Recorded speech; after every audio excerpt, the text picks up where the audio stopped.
So ഇന്ന് നമ്മൾ സംസാരിക്കാൻ പോകുന്നത് about personal space in a relationship. So ഒരു റിലേഷൻഷിപ്പിലാവുമ്പം പേഴ്സണൽ സ്പേസ് വേണോ, അതാണ് basic question. So personal space വേണോ എന്ന് ചോദിച്ചാൽ yes, it is needed. Why personal space? Personal space എന്ന് പറയുമ്പോഴത്തേക്കും a space where you have time for yourself. Okay, why personal space? കാരണം അവിടെ നമ്മുടെ ഇൻഡിവിജ്വാലിറ്റി, നമുക്ക് പേഴ്സണൽ ഗ്രോത്ത്, അതൊക്കെ അവിടെയാണ് ഡെവലപ്പ് ചെയ്യാൻ പറ്റുന്നത്. നമ്മൾ എപ്പോഴും മറ്റേ ഒരാളെ ഡിപ്പെൻഡൻ്റ് ആയിട്ട് ഇരിക്കുമ്പോഴത്തേക്ക് നമുക്ക് നമ്മുടെ ഒരു സെൽഫ് കെയറിന് അല്ലെങ്കിൽ നമ്മുടെ ഒരു പേഴ്സണൽ ഡെവലപ്മെൻറ്റിന് സ്പേസ് കാണില്ല, ഒരു ഇൻഡിവിജ്വാലിറ്റി കാണില്ല. സോ അങ്ങനെ വരുമ്പോഴത്തേക്കും you will not respect yourself. അവിടെ നമ്മളൊരു ഫെയിലിയർ ആയി പോകുമെന്നുള്ള ഒരു സ്ട്രെസ്സും ഓവർ തിങ്കിങ്ങും ഒക്കെ വരാം. സോ ദാറ്റ്സ് വേ ഒരു പേഴ്സണൽ സ്പേസ് ആവശ്യമാണ്. What is personal space? ഭയങ്കരമായിട്ട് ഇൻറ്റിമസി അല്ലെങ്കിൽ ഭയങ്കരമായിട്ട് ഇൻഡിപെൻഡൻറ്റിൻ്റെ ഇടയിൽ വരുന്ന ബാലൻസ് ആണ് personal space. So it doesn't mean ഭയങ്കരമായിട്ട് ഇൻഡിപെൻഡൻ്റ് ആയിട്ട് ഞാൻ എല്ലാ ഡിസിഷൻസ് എടുക്കാം, ഞാൻ എല്ലാം സ്വന്തമായിട്ട് ചെയ്യാം. That doesn't mean personal space.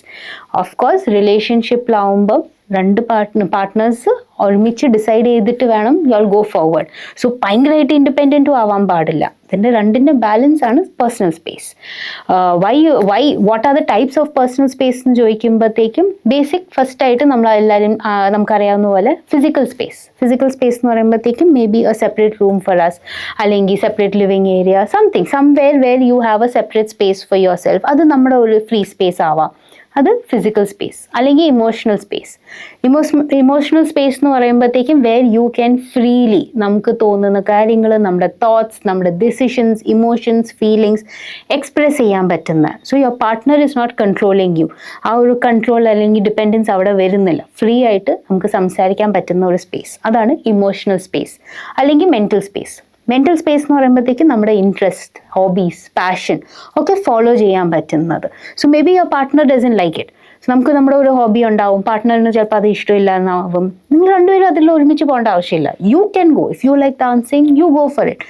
Fine space, fine time and go for it. So അവിടെ നമുക്ക് നമ്മുടെ ഒരു മെൻ്റൽ സ്പേസ് കിട്ടും. അല്ലെങ്കിൽ സോഷ്യൽ സ്പേസ്. സോ സ്ഥിരമായിട്ട് നമ്മൾ കേൾക്കുന്നതാണ് കപ്പിൾസ് ആണ്, വി നീഡ് മ്യൂച്വൽ ഫ്രണ്ട്സ്. നമുക്ക് സെപ്പറേറ്റ് ആയിട്ട് ഫ്രണ്ട്സ് വേണ്ട, നമ്മളെല്ലാം ഒരുമിച്ച് ചെയ്യും. പക്ഷെ അങ്ങനെ ഒരുമിച്ച് ചെയ്യുന്നത് നല്ലതാണ്, it helps in developing your relation. പക്ഷെ എല്ലാം ഒരുമിച്ച് ചെയ്യുമ്പോഴത്തേക്കും ഫ്രസ്ട്രേഷൻ കൂടും. So you should have a social space. സ്വന്തമായി നമുക്ക് നമ്മുടെ ഒരു ഫ്രണ്ട്സ് കാണണം, way you can go and open ആയിട്ട് കമ്മ്യൂണിക്കേറ്റ് ചെയ്യുക. അവിടെ ഒരു സ്ട്രെസ്, ടെൻഷൻ വരും, അല്ലെങ്കിൽ അയ്യോ ഹി നോസ് മൈ പാർട്ട്ണർ അല്ലെങ്കിൽ ഷീ നോസ് മൈ പാർട്ട്ണർ, അവിടെ പോയി പറയൂ. അങ്ങനെ അല്ലാതെ ഇൻഡിവിജ്വലായിട്ട് നമുക്ക് നമ്മുടെ ഒരു സെറ്റ് ഓഫ് ഫ്രണ്ട്സ് കാണണം, നമുക്ക് നമ്മുടെ ഒരു സോഷ്യൽ ആക്ടിവിറ്റി ഗ്രൂപ്പ്സ് കാണണം. സോ അവിടെ you develop your social space. Why is it important? ഞാൻ പറഞ്ഞ പോലെ to develop your individuality, so that നമ്മുടെ ഒരു പേഴ്സണൽ സ്പേസ് നമുക്ക് ക്രിയേറ്റ് ചെയ്യാൻ പറ്റും. നമുക്ക് ഒരു പേഴ്സണൽ ഗ്രോത്തിന് പേഴ്സണൽ സ്പേസ് നല്ലതാണ്. What type of personal space ഞാൻ എക്സ്പ്ലെയിൻ ചെയ്ത പോലെ. പിന്നെ ഹൗ ഡു യു ഐഡൻറ്റിഫൈ എനിക്ക് പേഴ്സണൽ സ്പേസ് വേണോ വേണ്ടിയോ എന്ന്? നിങ്ങളൊരു റിലേഷൻഷിപ്പിൽ ഇരിക്കുമ്പോഴത്തേക്കും ഭയങ്കരമായിട്ട് ഫ്രസ്ട്രേഷൻ കൂടുകയാണ്, ഭയങ്കരമായിട്ട് ദേഷ്യം വരികയാണ്, നിങ്ങൾക്ക് തമ്മിൽ മനസ്സിലാക്കാൻ പറ്റുന്നില്ല, ഓൾവേസ് കോൺഫ്ലിക്ട്സ് ആണ്. ഒരു സോഷ്യൽ ഗ്രൂപ്പിൽ പോകുമ്പോഴത്തേക്കും നിങ്ങൾ എപ്പോഴും ഒരുമിച്ചാണ്, you feel that frustrated suffocating feeling.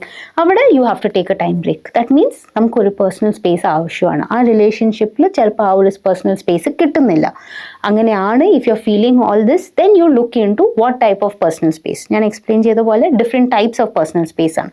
അപ്പം what do you expect, which will make you comfortable? ആദ്യം നമ്മൾ സെൽഫ് അവെയർ ആയിട്ട് ഇരിക്കണം. You should understand what kind of space you want. Understand ചെയ്ത് കഴിഞ്ഞിട്ട് you should provide that space. അപ്പോൾ പാർട്ട്ണറിനും ആ സ്പേസ് ആവശ്യമാണ്, അല്ലാതെ എനിക്ക് മാത്രമല്ല. അപ്പോൾ പാർട്ട്ണറിന് നമ്മൾ ആ സ്പേസ് കൊടുക്കുന്നുണ്ടോ? Do you give him time for his things or his or her things that is there? So പാർട്ട്ണറിനുള്ള സ്പേസ് കൊടുക്കുന്നുണ്ടോ നോക്കുക. Try to communicate to your partner.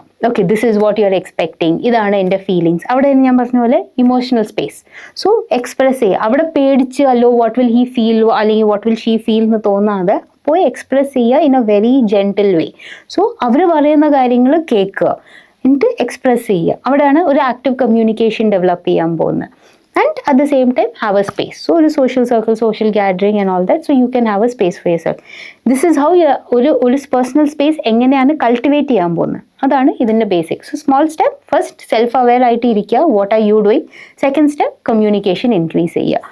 Small step how you can start in developing your personal space. So personal space ആവശ്യമാണോ എന്ന് ചോദിച്ചാൽ yes of course. പക്ഷേ അത് not extreme independent അല്ല, it is A healthy balance. ആ healthy balance കൊണ്ടുവരാൻ പറ്റുവാണെങ്കിൽ relationship നല്ല രീതിയിൽ മുന്നോട്ട് പോകും. Thank you.